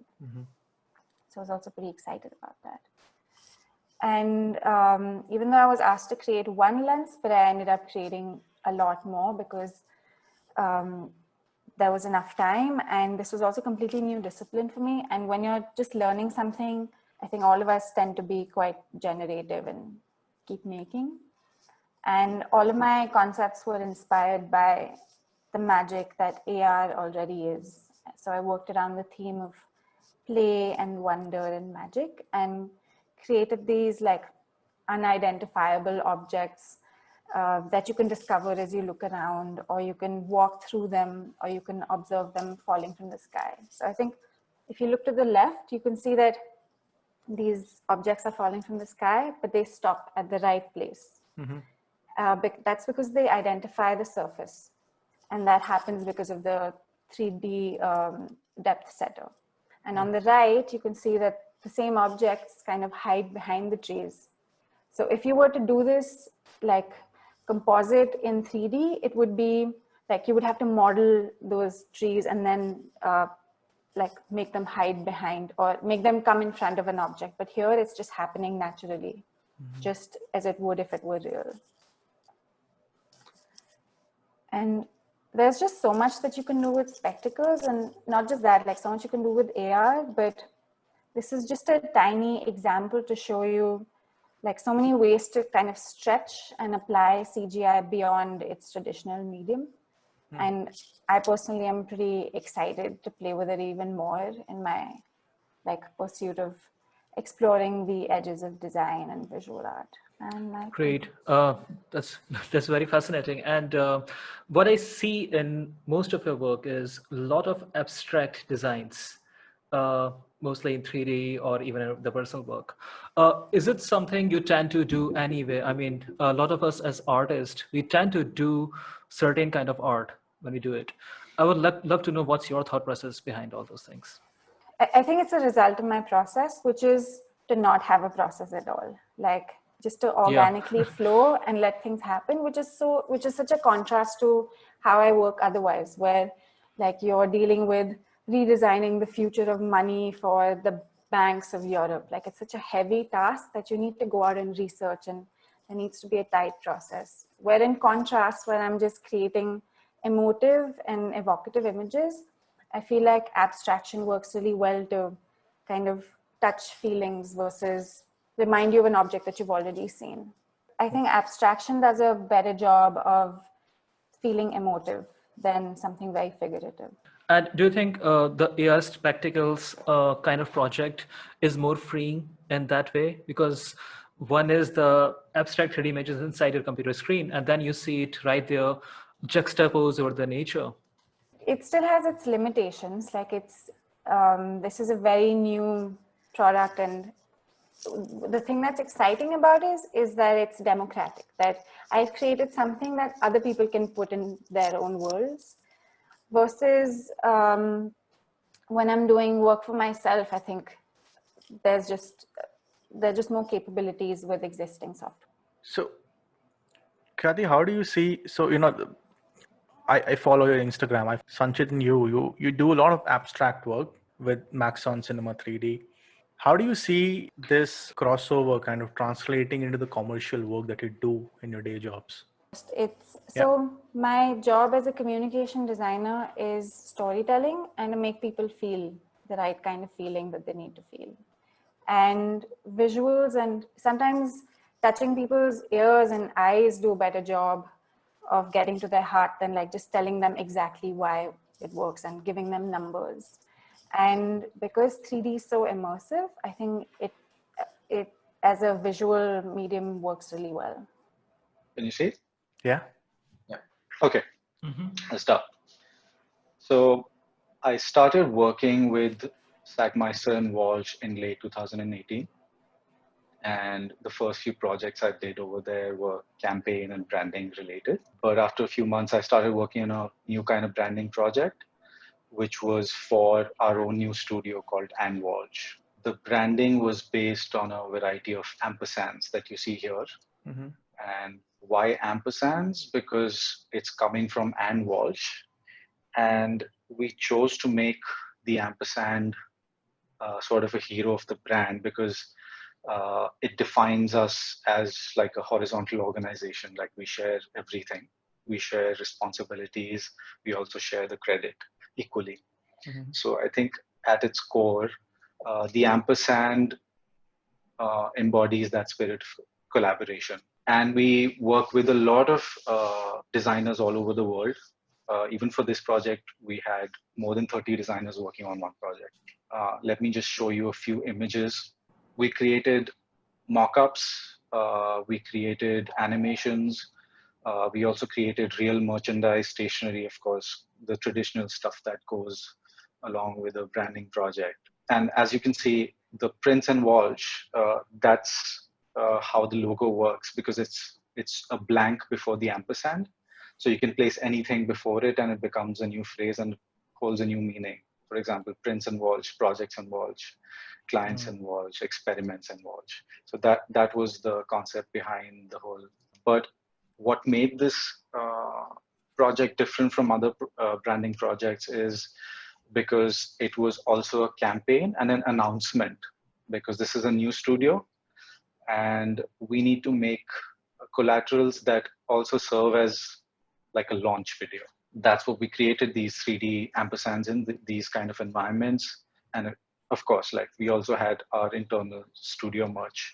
At the end, we ended up with 50 ampersands that we created out of 1,200 sketches. The reason why I wanted to show this project is because when we started this project, it was a regular branding project, and over time we decided to do 3D. So at the time we only had one person in the team working with 3D, but then we had to again collaborate and hire more people to get the right kind of workforce behind this project. Let me show you some more animations. For example, it's a simple animation, but curious enough to spark some interest in what's going on. It's not complicated, and most of the work at its core is simple but communicative. This is one of the campaign images from the launch. Again, as a 3D artist, I had never done photo manipulation.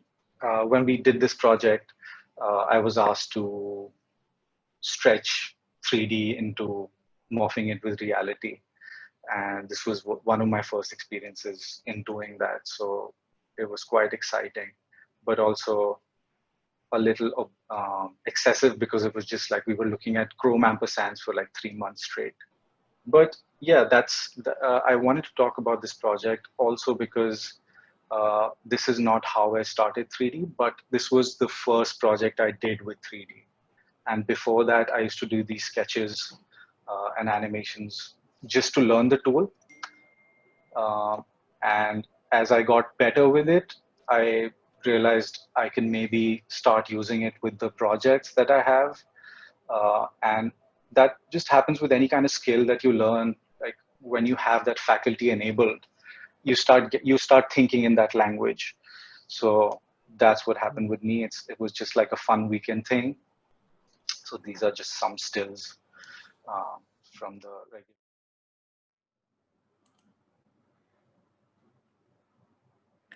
All right, guys, that was an amazing panel, and we are actually running short on time. So what I'll do is I'm gonna just play the last clip. It has the work of Ishan and our studio Deckor, and then Madhur, who's the part of our studio and is based out of Los Angeles, is gonna play some of the original music of his for you.